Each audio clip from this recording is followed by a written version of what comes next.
कार्तिक महीना में सामा चकेवा के सब घर आंगन में गान है।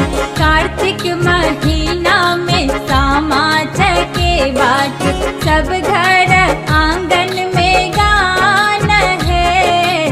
नहिरा में अविधिया सामा खेलाई छत रखने अपन पहचान है।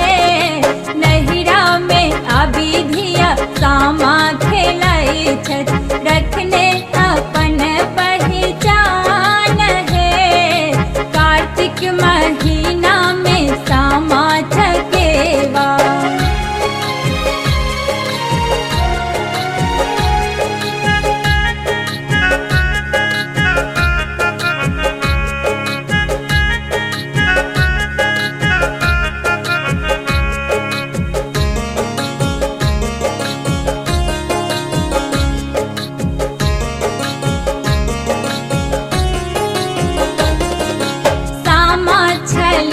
श्री कृष्ण की सुपुत्री उनका छलन 7 भाई है।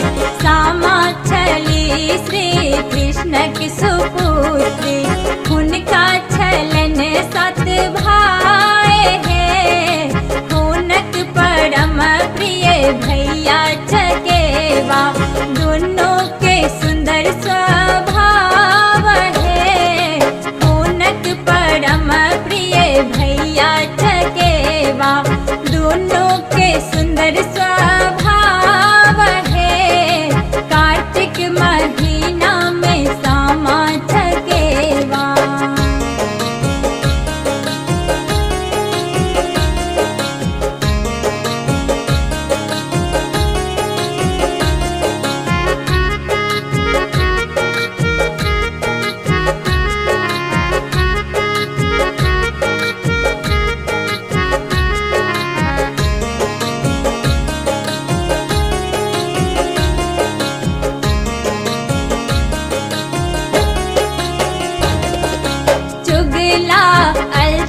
जे कैलक चुगलपन सामा के भेटलन सराप है।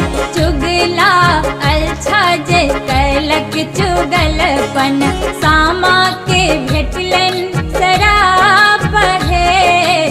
भैया चकेवा जे कैलन तपस्या साबित भेली निष्पाप है।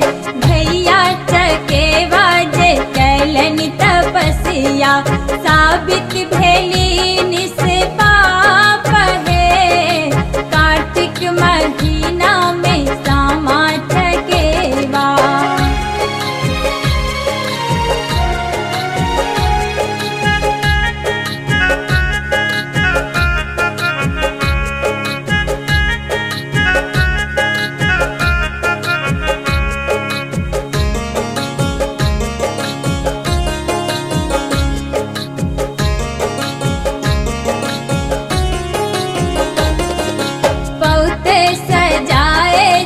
करते चुगलपन त्रिसित ई विधि का विधान है।